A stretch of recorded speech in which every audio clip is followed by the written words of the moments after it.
He'll take all your uninvested stock options when you go. I've been standing there for so long, the whole exercise, brain function is so interesting. I wanted to make a 2-minute comment for my question, and that is, there's 2 studies that recently came out showing that exercise in humans that exercise for hours a week can actually increase neurogenesis in their hippocampus, part of your brain called working memory. It comes down to epigenetics, and also in mice, they were able to increase long-term potentiation, which is important for learning and memory, right? And so that was also through an epigenetic, which is another, we're talking about science in the next 20 years. I mean, certainly epigenetic is a regulation, how our diet, what we eat, can regulate our gene expression, and how that affects our age is definitely interesting. So my question is, by the way, this is like my passion. I research how micronutrient deficiency can accelerate aging and how we need a certain, vitamins and minerals and things like that in our diet to help prevent us from getting these very common age-related diseases. So my question to you guys is, have you thought about adding a sort of a consequence, a functional consequence of these vitamin and mineral deficiencies to your panel?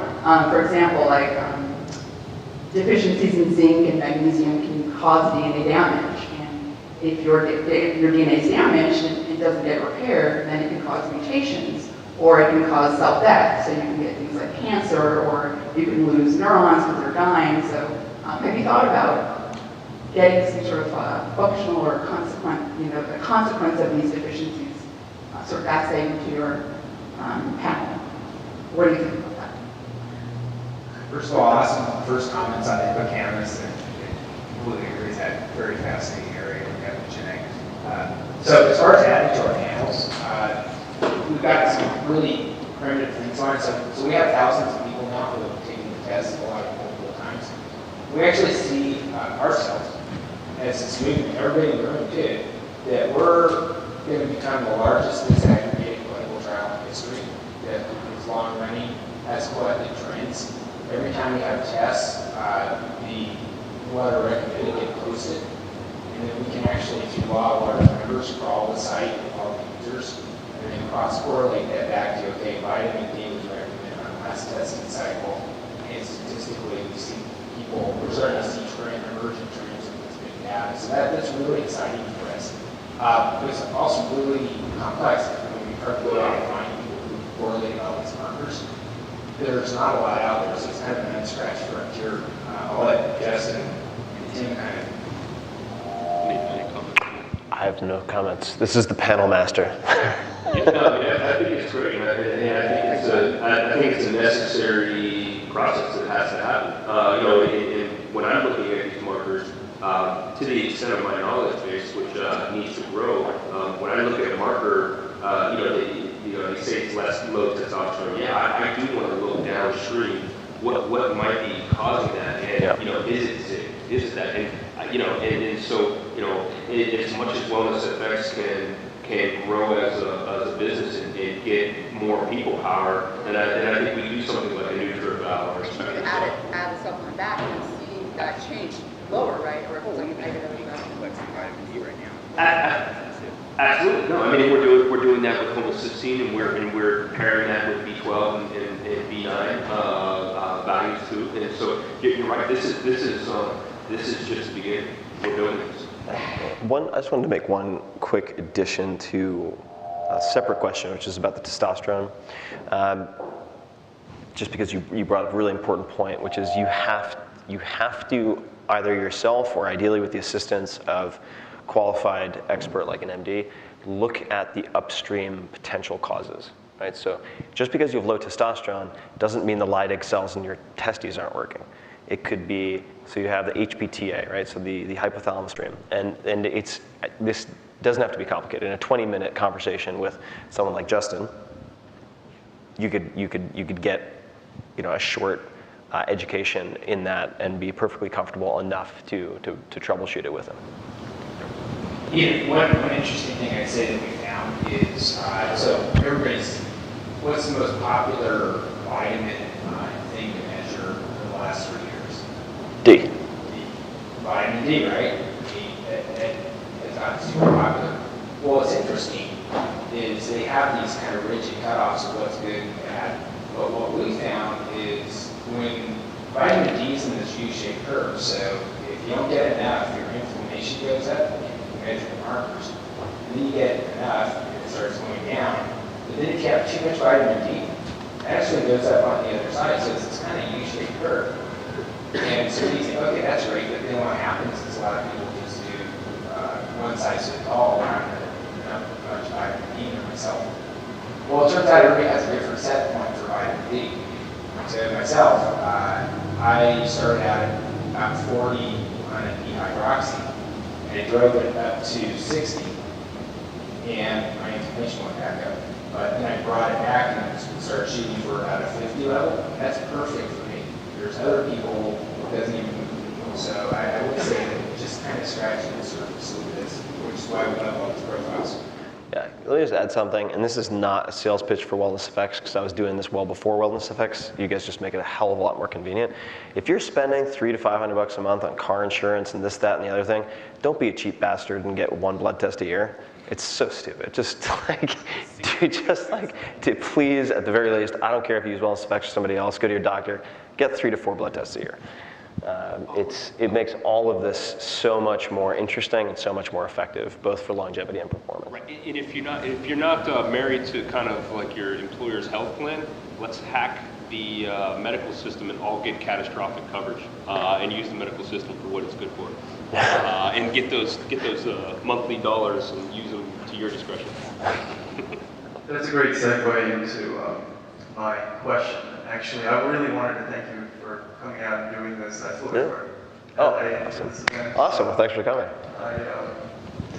It's been fantastic. It's totally worth it. I'm so glad I came. So two of my questions are specifically related to WellnessFX.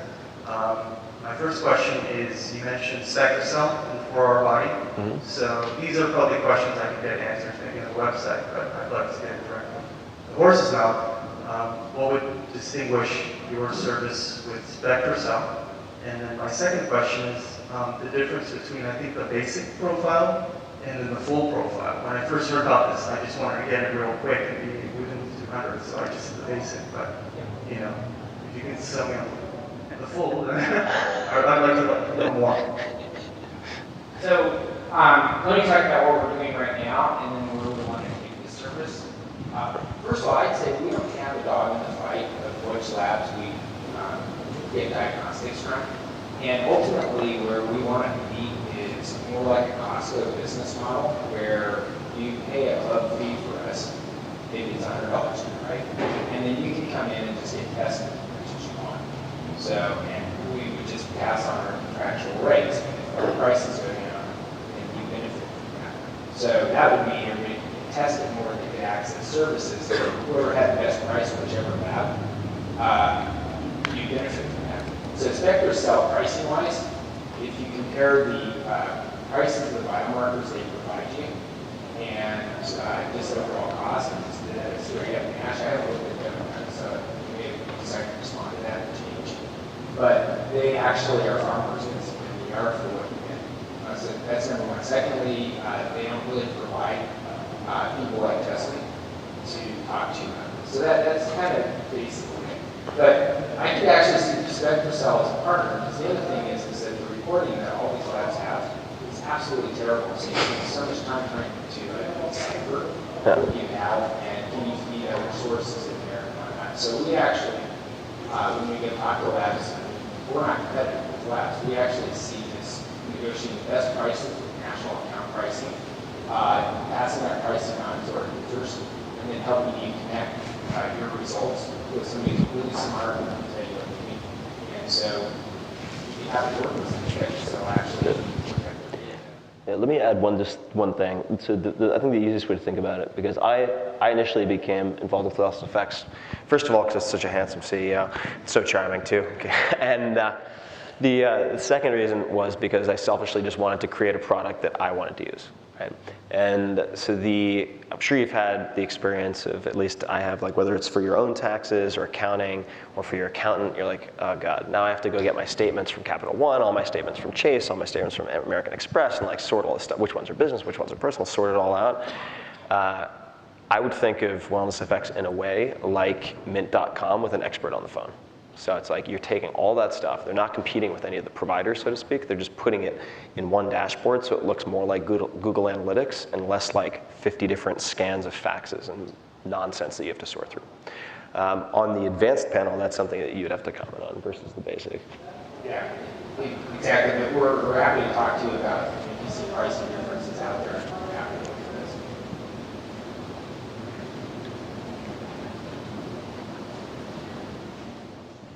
Tim, you sort of mentioned it in passing, but astaxanthin, what are your opinions on it? And do you think people should be on a regimen, or what sort of implications does it have for longevity? And you also mentioned tanning. You have trouble getting a tan?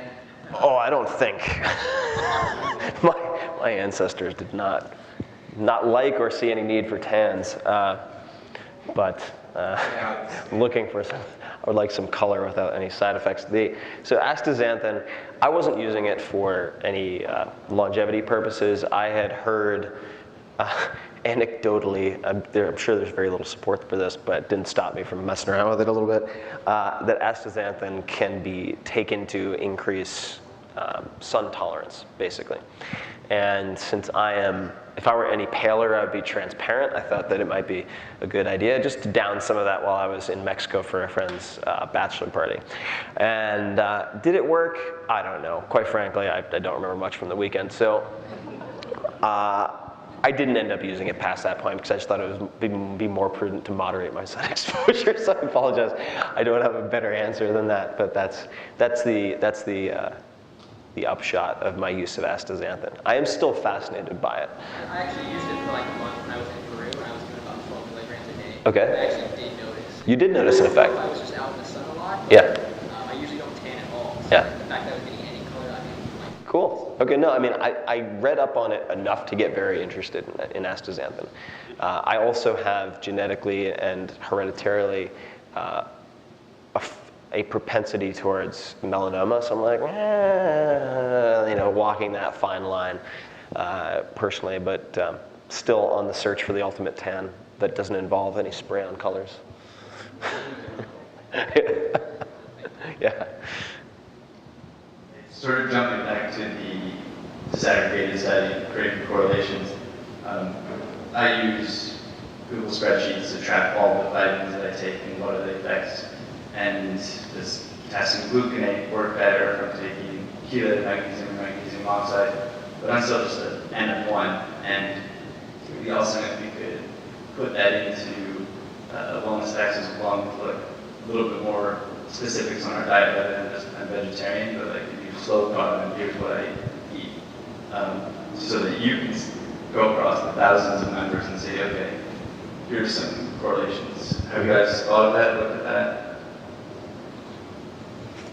So we have some amazing developers, big brain guys who think about projects like this all the time. The biggest thing is the service is expanding so fast right now. We have this really competing queue functionality. The biggest thing we just completing is national footprint, so that we can send people into any number of draw sites nationally, so it's convenient for everybody. The other thing that I think is really exciting, not to make a big announcement here, but we get pinged by people all the time saying we love your interface and we want a couple of company information awards / run that for how it's so different than healthcare information delivery has been. And the number of pings we get from people saying, hey, I haven't bought a test from you, but I have results that might be in your format. So what we'd like to do is actually create a mechanism to basically enter biomarker results, whether they come from us consulting testing or you uploading your data. There you go. And then the second thing is we are looking at things internally with our mobile app that are testing right now where we take every day you drink this much water or you took your something, this and that. It'd be great to have that inputted and matched up over time by how often you took vitamin D between the two tests, as you can see kind of pretty much the process. So it's really interesting work. The big challenge of it is actually finding representative bioinformatics models that allow us to project that information but it's for flatter mice, just see the same thing. I think we have over a quarter biomarker tests that have been run in 2 years, and it's expanding a lot of results. Justin, step on that. Anybody else? Why don't we alternate with your questions? Yeah. Anybody else in the audience? Can you talk a little bit about the continuous glucose monitoring that you've done and what that may have shown? Yep, so the question was, could I comment on the continuous glucose monitoring that I did not all too long ago, I guess this was 2.5, 3 years ago, in the 4-Hour Body. That was using something called a Dexcom-7 device, which measured interstitial glucose.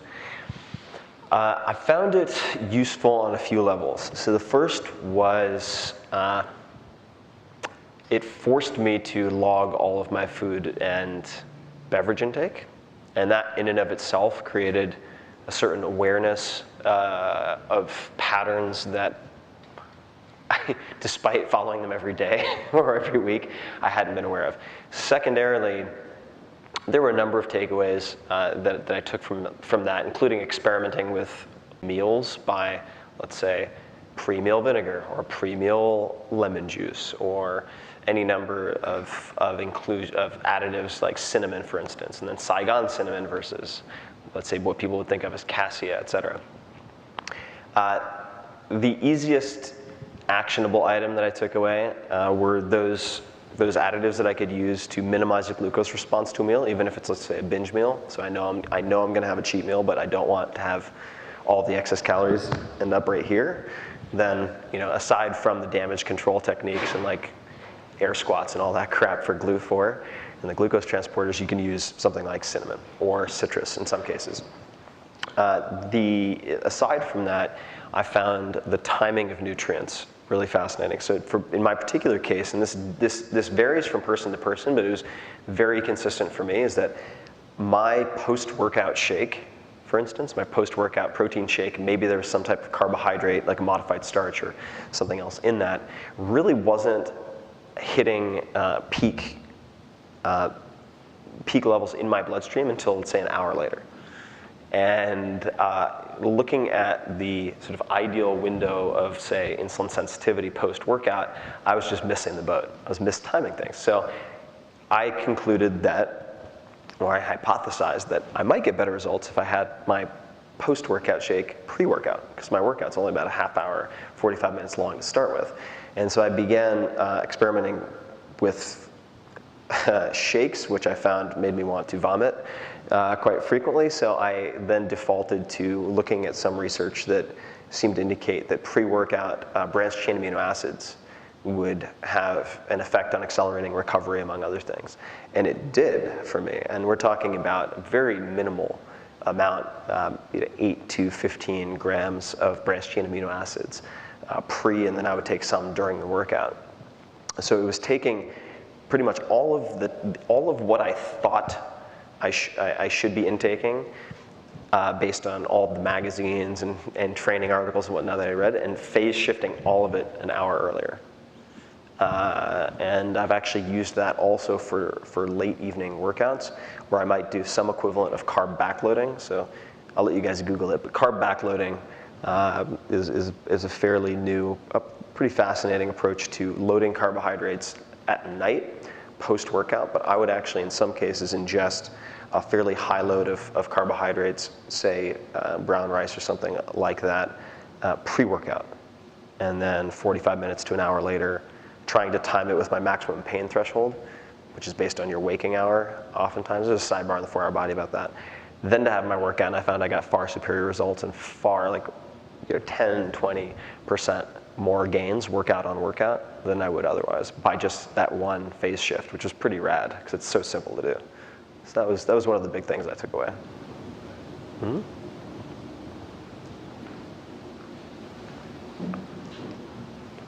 Hi, Jim, Justin, and Tim. I'm a big fan of all of you guys. I had a quick question on supplement of the market, the supplement market. A lot of companies are out there right now measuring just the output of the supplement market. So they're measuring the quality, efficacy, and of those supplements after they've gone to market. There's not a lot of companies measuring it before they go to market, so the market's input. So you don't really know the quality or the efficacy of the supplements that are on the shelf. Yep. And that's kind of what my company is trying to do. We might be one of those companies that would love to integrate with WellnessFX. We could make a lot of use out of having all the data on blood tests. What's the name of the company? LabDoor. What was it? LabDoor. LabDoor. Yes. So we're building scientific ratings and reviews for I've seen your site. Okay. Yeah. Excellent. Oh, I did not know that. Yeah, I've seen your site. I'm honored. Yeah. But so my question is, how do you guys today? You have a couple of energy drinks that are rated currently on your site, right? Yes, we started just with a couple weight loss products and some energy drinks. Yeah. But my question is, this has been a problem for a long time. How do people like yourself overcome those challenges? How do you guys get around this hurdles? Okay, well, as a chronic obsessive supplement taker, I'll talk about this. First, just a few comments on the supplement industry. So it is largely a reactionary industry. So it's not self-regulated from a pre-manufacturing standpoint.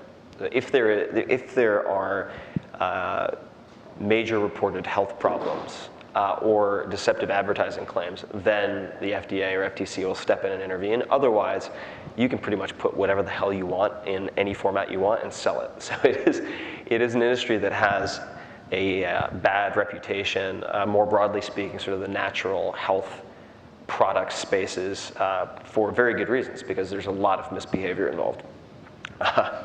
In fact, if you go into even a GNC or some of these retailers, you can find products that say, see expiration on bottom, and then you flip it over and there's no expiration. Just as like one example. If they can't get that right, like how much confidence do you have that they're actually delivering what's on the label? And in fact, there was I believe a former Stanford student, maybe just wrapping up his PhD, I think he was at MIT as well, a guy named Serkan, S-E-R-K-A-N. I put out a tweet about this a few weeks ago, who used the lab equipment at his disposal to test the actual protein content of protein powders that were on the market. And a number of them, I'm not kidding, claimed, let's say, 50, 60 grams of protein per serving, and it came down to less than 1 gram of protein per serving.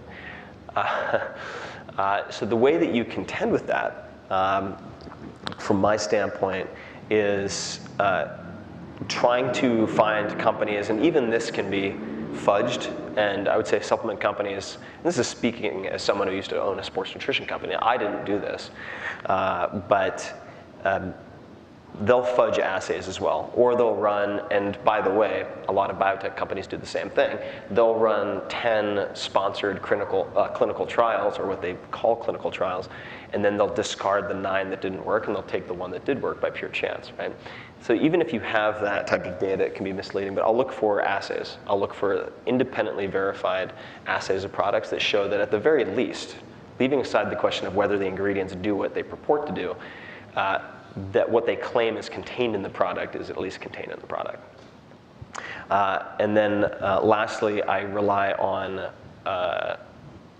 whenever possible, actually always, looking at clinical literature or sort of longitudinal data based on, let's say, that people who are self-tracking on the Immortality Institute with 500 milligrams of transverse resveratrol to direct me towards substances that should have or potentially have a causal impact on some type of variable that I want to test. And then you have to give it a shot and see what the hell happens by using good testing. Yeah, my follow-up question was to see if that's why you made the switch over to The Whole Foods recently, you've switched your focus from. My switch to Whole Foods is not primarily, it's partially efficacy driven, but it's primarily driven by a fundamental belief that I am provoking side effects that I'm not aware of by taking a lot of isolated supplements.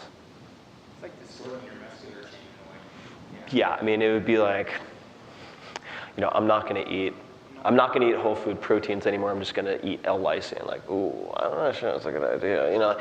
But less extreme example of something like that. The body is such, I'm not going to say intelligent, but it's such a sensitive instrument.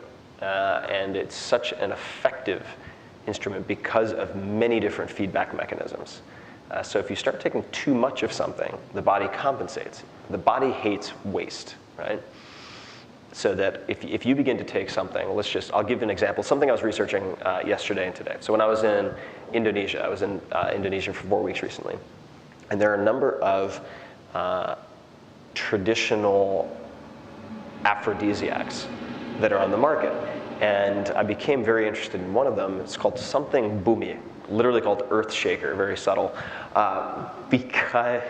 because the co-owner of a language school had told me that it had been clinically researched for testosterone increasing effects. Okay, well, interesting in and of itself. So I started looking at it, and it seems to be either an anti-estrogen or anti-aromatase, right? So rather than take that though, and feel like, okay, that is safer than using injectable testosterone cypionate, I decided not to use it because having done the research, I realized like that's going to cause a number of things to happen, like my HDL to fall through the floor, among other things. I've gone to, but you could say, oh, well, that's from a whole food, therefore it's safer than X, right? Unless I have a real clear performance goal that I'm willing to roll the dice on a little bit, which I am pretty frequently, then I really try to stick to a variety of whole foods. And I have a couple of simple guidelines that I think help to increase the insurance-like aspect of whole food consumption, like a wide spectrum of colors, for instance. I think it's a very good policy, and there are some researchers at, I think it's UC Berkeley and Yale, in fact, have talked extensively about this, and by how using visual guidelines of a spectrum of colors can greatly increase the bases that you cover. But for pure efficacy, because it's so difficult to study whole foods, especially with the variance in whole foods, like you're saying, like broccoli from one region from another, could have practically nothing in common. You end up reviewing literature that studies isolated compounds by necessity. Yeah, it's tough. It's a really, really tough question. Or an easy question with a very tough, it's very tough to answer, yeah. Okay, actually, hold on. One quick, Labdor, sorry, I didn't catch your name. One quick request for the product itself. I think that doing an assay that actually independently verifies the contents of the product would drive a lot more traffic to your site. Doing that first, or focusing on that as a selling aspect of the service, you should check out the subreddit on which the protein analysis was done. Yeah, crazy. So if you could do more of that, oh my God, you'd get more traffic. You'd have to, spend 5 times, 1,000 times as much as you're on Amazon Web Services or whatever you're using. So anyway, that's my tech head jumping in. So, yeah. Tim, have you seen any lasting positive or negative effects from your stem cell treatments for your injuries? Oh, the stem cell, yeah, so okay. Is that it? Yeah, okay. So the stem cell stuff that I did was not using, all right, where to go with this? All right, so what I did is I imported stem cell growth factor from Israel and then did all this crazy stuff like injecting it up and down my back, not on my own, but with the help of a doctor. I did not see much from that. I actually saw more from different types of manual treatments like ART, as well as postural exercises like the Egoscue. Restorative yoga actually mimics a lot of that, as well as biopuncture. I actually had some really fantastic results from biopuncture, which was a very low depth injectable treatment by Dr. Lee Wolfer, who's also in the 4-Hour Body. Stem cells in general, it's a very controversial subject, but like if you're looking at induced pluripotent stem cells, right, where you can basically pull cells out of the blood and turn them into just about anything you want. That's really cool stuff, and you end up circumventing a lot of the political issues with embryonic stem cells that have completely crippled the progress of research in that area in the US. But I would also take a really close look at the at PRP, the plasma-rich platelet-rich plasma and its related cousins, because you can get very similar effects from isolating compounds in the blood, depending on what your goal is, that you could from some of the stem cell therapies. As a follow-up to that, there's some injury prevention or recovery. So if you had to do one again, I've got several torn ligaments, dislocations throughout bodies from sports and scooter collision. If you had to do them again of the PRP, prolotherapy, biopuncture, or ART, would you pick one to start with, or like do that most heavily, or would you sort of do your combination like you did in the 405? Yeah, I'm no doctor. I try not to play one on the internet, so we might ask Justin about this. But with something like regenerative medicine or injury reversal, I always try to work from least invasive to most invasive, because the risks rise dramatically once you start injecting stuff, right? And perfect case in point. Like I had a botched injection in my elbow, which was a prolotherapy injection, but it wasn't anything in the injection that caused the problem. It was the fact that this was a doctor who did this, mistakenly made the injection just a half inch, perhaps, off of the proper injection site through thicker skin and pushed bacteria through not the top layer of skin, but maybe the second or third layer of skin into the joint itself. And I ended up getting a MRSA infection, so just nasty. That required surgery, right? So whenever possible, I would move from the least invasive to the most invasive. So I would start with dietary interventions. I've had a number of friends, and again, this is speaking as a non-doctor, just a citizen fan of self-experimentation, a number of friends who have been slated to go in and have knee surgery, who have been able to avoid it completely just by following high-dose MSM combined with high-dose vitamin C. Now, when I say high dose, I'm talking not anything particularly crazy, like 10 to 15 grams a day of split into multiple doses of MSM, vitamin C, ideally liposomal vitamin C or intravenous, but you should really have medical supervision for all this stuff, plus protein loading or protein cycling, but dramatically increasing protein intake. Just those three things have allowed a couple of friends to avoid or at least put off knee surgery for the foreseeable future. So I would start with the dietary interventions combined with perhaps some type of manual therapy like ART, really helpful. I mean, I would not underestimate the type of problems you can have in your knees that are actually symptomatic of problems and myofascial issues that aren't necessarily even at the IT band point, but all the way up at the hip juncture. From constant sitting, particularly. Low back pain, another symptom of the same issue. And then you can move to, if you go to injection, then not only would it be, let's say, prolotherapy, but you would be doing something like biopuncture, which is not interarticular. It's not going into the joint. Okay, real important. So you start with something like biopuncture, where they're using things like lymphomyosat or Traumiel, or even simply prolotherapy, like concoctions, which could be a cocktail including, let's say, dextrose, some type of analgesic, and a handful of other things. Salt water, in effect, sugar water. And then from there, you can move up to, say, prolotherapy, intra-articular, if necessary, and then to PRP. But I would be, just as a side note, very cautious about the practitioner that you choose, because there are a lot of fly-by-night operations, and you can get yourself into a lot of trouble by going with those people. So for instance, if you're thinking about PRP, there are a handful of people who are very well established at being PRP experts. I was actually speaking to one of them today. His name is Dr. Alan Mishra. I'm not sure if he's still associated with Stanford. He was at one point, but highly credible MD, has been doing this for decades, is involved in clinical research. Fantastic. You might have to wait an extra 5 or 6 months to get it done. But I would say, given the risks that are involved with something like that, you want to wait for the best person. And if it takes an extra 5 months, like, you're not gonna fall to pieces in the meantime. So that's the approach that I would take. One more Yeah, exactly. What are your thoughts on probiotics? Because we're starting to take them daily, as we start to grow the Yep. So my thoughts on probiotics. More broadly, this would be my thoughts on how to cultivate a microbiome that does more of what you want and less of what you don't want. So I would say that probiotics can be very helpful.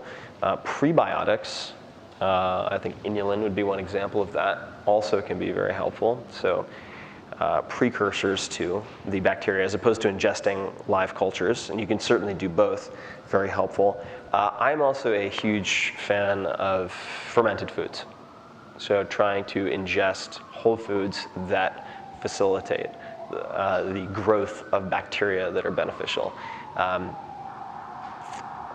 a huge fan. I think that in the case of any type of bacteria or any type of fat, you really need to pay whatever is necessary to get a high quality, fresh supply. Super, super important. You can mess yourself up otherwise, especially with the fats. But what are your thoughts on probiotics? Yeah, I agree. I'm a big fan of fermented foods. We get a farm box every week from a trusted farm. So I actually stopped washing 3 or 4 days and then eat myself. Because Ori Hoffman pointed out that hunter-gatherers are probably getting a lot of probiotics just by having no idea about microbiotics. Ori Hofmeckler is a smart guy. It's another guy worth reading, Ori Hofmeckler. And so for fermented foods is a big source for me. I give probiotics in kind of a repaired situation because I'm just trying to throw things in, but from a maintenance, I think you can get it pretty bad. Yeah. Cool. What we got? You guys gonna, whoops, one more.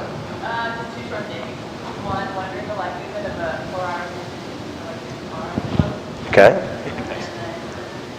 Wondering if on the website, it would be really great to see like maybe not just profiles of people with, I would love to see profiles of like what is someone with food look like, someone with that That's an awesome idea, yeah. Yeah, where it's like, it's kind of one of those phone calls, right? It's like, well, I want to be longer, like, I'm recently separately, but I would like to hear myself. Yeah.